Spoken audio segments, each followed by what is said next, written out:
Welcome to the Deep Dive, where we plunge headfirst into your sources, extracting the absolute best insights and helping you become instantly well-informed. Today you've handed us a stack of truly remarkable material, and we're stepping into a world utterly unlike our own. A canvas reshaped by furious, physical storms that carve the very land. Imagine a place where legendary warriors wield powerful armor and swords, and seemingly ordinary people suddenly discover abilities that defy explanation. That's right. Our mission in this deep dive is to explore this incredibly rich and complex setting, revealing its unique physics, its intricate social structures, and the compelling struggles of its key figures. We've pulled from a fascinating collection of sources you shared, detailed character accounts, strategic notes, historical research, and even personal reflections. We're going to help you see what truly matters in these pages and how everything connects, offering you a real shortcut to understanding Roshar. Okay, so to really get a handle on the people of Roshar, we first have to understand the world itself. Because here, the environment isn't just scenery, is it? It's almost alive. Let's talk about these high storms first. They sound like more than just bad weather. Oh, much more, much more. Think of storms so massive, they don't just pass through, they literally sculpt the land. They're incredibly powerful, always moving east to west. And they've basically dictated how everything evolves. You have plants like rock buds, they actually retract into these hard shells when a storm hits. Wow. Yeah, and shale bark trees that grow stony bark for protection, or snarl brush that kind of braces itself. These storms even carved out places like the Shattered Plains. So it's like living where massive hurricanes are just a regular landscape-changing event that must shape everything, how you build, how you live. Absolutely. Daily life revolves around them. Except, interestingly, in Shinovar. Ah, yes, Shinovar. That's the exception. Exactly. It's sheltered behind the misted mountains, so the high storms break before they get there. It's one of the only places they don't dominate. And that leads to a completely different culture. Farmers are actually revered there, which is pretty much the opposite of everywhere else. And the plants, they don't need to retract or armor themselves. A stark contrast to somewhere like, say, Kharbranth, which needs natural protection. Right. Kharbranth uses a mountain. Or you look at the warcamps on the Shattered Plains, exposed areas like lumberyards need these heavy stone bunkers just to survive the winds. It's amazing that these destructive storms are also the source of power, right? Stormlight. That brings us to this core energy source. Yeah. How exactly does that work? Stormlight is this potent, ambient magical energy. It gets infused into gemstones during a high storm. These charged gems are called spheres, and they glow. They're used for light, obviously. You read about diamond bromes, the biggest ones, lighting up rooms like several candles. And they're also money.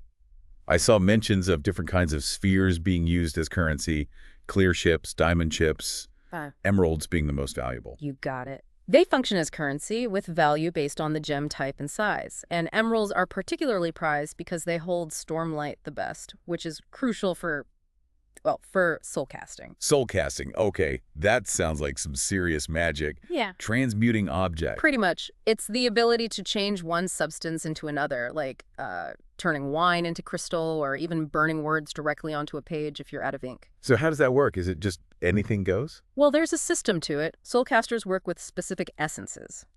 Think fundamental elements like vapor, spark, stone, that kind of thing. They can't create actual gemstones from nothing, but they can make valuable deposits, like stone or metal. Are there limits? Rules? Oh, big time. Ordents, who are like a religious order, are usually the ones with soulcasters, and they're forbidden from using them on people. It's a huge taboo. They rarely even use them in front of others, and normally it requires physical touch. Though one source mentions Jasnah Kholin doing it from a distance, which is, yeah, unusual, highly unusual. Okay, so storms, stormlight, soul casting. Yeah. And then there are spren. These spirits seem to be everywhere. They are fundamental to Roshar, absolutely everywhere. You've got spren for emotions, like pain spren or fear spren for natural phenomena, wind spren, flame spren, even life spren, popping up around living things. Are they all the same, or are there different types? Big difference in intelligence. Most are pretty simple, almost like forces of nature just reacting. They might mimic sounds or shapes. But then you have others, like Syl, who are clearly intelligent. Syl can take on a human-like form. She can think, argue, feel complex emotions like confusion or shock. Just different. And there was that one really strange one mentioned, Kusishesh. Yes. Kusisesh the Protector, that's a unique one, apparently a single entity, not a type, forms these huge arms and a shifting face, appears daily over one city. Very mysterious. And these sprens, especially the intelligent ones, they're connected to the powers some people have, right? Surge binding. Exactly. The sources point to a connection. A character observes that surge binding seems to stem from a bond with these intelligent spren. The Nahel bond is mentioned specifically, like the one forming between Kaladin and Syl.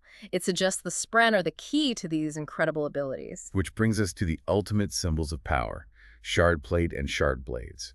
These sound like game changers. Oh, absolutely. They define power and status. Shardplate is this incredible, massive suit of armor. Extremely heavy, but it grants immense strength, protects the wearer, even repairs itself, and it makes you unnaturally fast. And the blades? Huge, often glowing swords that can cut through almost anything, stone, metal, even living flesh, though they sever the soul, leaving the body strangely intact. Owning either, let alone both, makes you a shard bearer. Immensely valuable. So valuable that winning a blade can change your social standing. You mentioned dark eyes and light eyes. Can you break that down? Right, that's crucial context. Rosharan society is rigidly divided by eye color. Light eyes, blues, greens, grays, violets are the nobility, the ruling class. Dark eyes, browns, blacks are commoners, laborers, soldiers. It dictates almost everything about your life. Your calling, basically. Exactly, your profession, your status, who you can marry. So for a dark-eyed soldier to win a shard blade in battle, it can elevate him, make him a light eyes. It's not just getting a powerful weapon, it's like winning the lottery and changing your entire social reality, your family's future. Huge. Okay, that sets the stage incredibly well. An intense world, powerful magic, rigid society. Now, let's zoom in on the people trying to navigate all this, starting with Dalinar Kholin, the Blackthorn. He sounds like a central figure. Very central. He's a high prince, brother to the assassinated King Gavilar, uncle to the current king. He's a legendary warrior, but now he's burdened by leadership. He's desperately trying to unite the other high princes against the Parshendi, the enemy they've been fighting for 6 years on the Shattered Plains. But they mostly distrust him. They think he's either manipulating them or just old-fashioned and self-righteous. Because he follows these codes. Yeah, he's obsessed with this ancient code of conduct, the way of kings and its principles. It makes him seem rigid to the others who are more pragmatic or, frankly, more cutthroat. But it also means he genuinely cares about his soldiers in a way others don't, allowing families in the camps, building better shelters. It's unusual. And then there are the visions. That sounds like his biggest personal struggle. Absolutely. He experiences these incredibly vivid, intense visions during high storms. He used to think they were divine messages from the Almighty, but now he's starting to doubt. Are they delusions? Is he going mad? Is it something else like the mysterious old magic? He doesn't know, and it's shaking his confidence and his reputation. People are whispering. His family life sounds complicated, too. 2 sons, Adolin and Renarin. Very different sons. Adolin is the image of a perfect air-charming, incredibly skilled duelist, fiercely loyal to his father, maybe a bit hot-headed. Renarin is quieter, more analytical. Some see him as weak or an invalid due to health issues, but he's got a sharp mind. Dalinar clearly loves both, but the dynamics are complex. And his relationship with Navani, the former queen. Yeah, Navani, his brother's widow, there's clearly history there, and now they're pursuing a relationship. It's controversial given who she was married to. Lots of political and personal tension there. Plus, he has this deep, long-standing rivalry with Highprince Sadeas. Dalinar tries to work with him for the good of the kingdom, but Sadeas is purely focused on power and political gain, often undermining Dalinar. Sadeas' use of bridgemen is a major point of contention. Okay, let's go from the highest echelons down to the lowest. Kaladin. His story is rough. Extremely rough. He starts with potential son of a surgeon, Lirin, and Kaladin himself had this amazing talent for healing. Could distinguish nerves, learned incredibly fast. His father wanted him to be a surgeon. But he wanted to be a soldier. Yeah, he believed soldiers could really change things, fight for honor, protect people. Ironically, that path led him to, well, slavery. He ends up branded as a deserter, thrown into the bridge crews under Highprince Sadeas. These are the lowest of the low slaves, basically cannon fodder. Their job is to carry massive portable bridges across chasms under enemy arrow fire so the real army can charge. Awful survival rate. Minimal food, minimal pay. Yet despite all that, he tries to protect the others in his crew, Bridge 4. It's kind of incredible. He's deeply cynical, especially about light eyes, but he can't stop himself from caring. He pools resources for medicine, bribes runners to retrieve the wounded, trains his men, tries to give them hope, risks his own life constantly. And then things start happening to him, the powers. Right, he starts forming this bond with the Spren soul, this little wind Spren who becomes more intelligent. He starts healing impossibly fast from injuries that should kill him.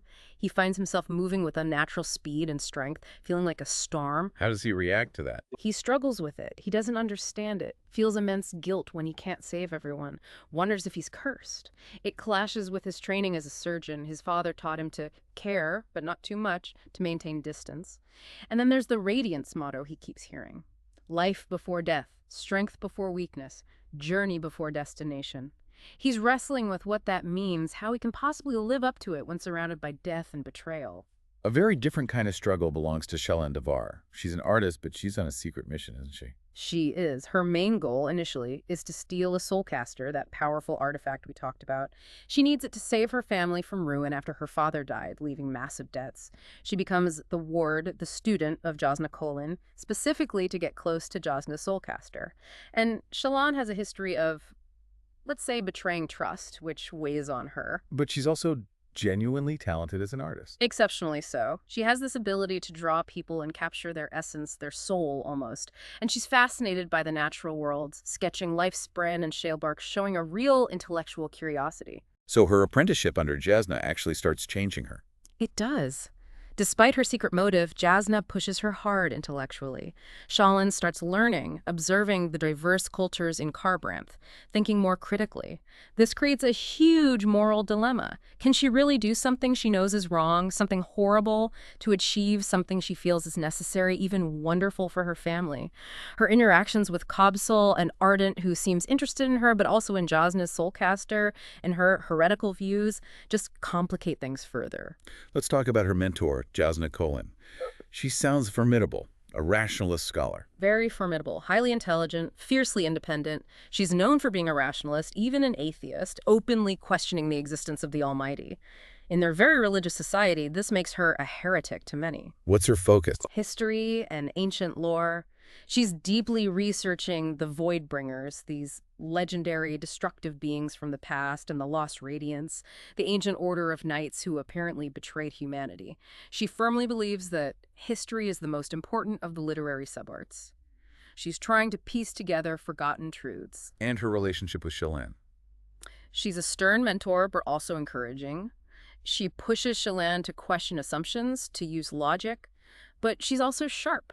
She seems suspicious of Kobsul's intentions towards Shallan, perhaps sensing he's trying to manipulate her ward or get at the soulcaster. Now, for someone completely different, Seth. The assassin in white. He sounds terrifying. He is. He's introduced as a truthless from Shinovar, that sheltered land we mentioned. Being truthless means he's bound by some cultural oath stone to obey whoever holds it, no matter the command. And he's forbidden from taking his own life. So he's basically a perfect unwilling weapon. Exactly, and he wields a shard blade with terrifying skill. The sources describe him moving with superhuman speed, leaping huge distances, using stormlight in ways related to surge binding, adhering to walls, changing gravity for himself. He's responsible for assassinating King Gavilar, which kicked off the whole war. But he hates it. Deeply. The text mentions him crying while he kills, hating the stormlight that powers him, hating the blade. He seems to blame his masters, like King Gavilar initially, and later Makek, for the atrocities he's forced to commit. He acknowledges his own suffering. It's this awful paradox of immense power coupled with total lack of agency, and his effectiveness just makes his master bolder, leading to more killing. And rounding out the key players, there's Wit. The king's wit. Not just a jester, right? Definitely not just a jester. Wit, or Hoid as he's sometimes known, holds the unique title of King's Wit. He's described as having blue eyes, but being neither light eyes nor dark eyes, another anomaly. He's incredibly clever, uses sharp wordplay and sarcasm, and seems free to speak his mind to anyone, even the king. He seems mysterious. Very. He has this habit of just disappearing and then reappearing, leaving the king witless, as the source says. But beneath the humor, he seems to have profound insights into people.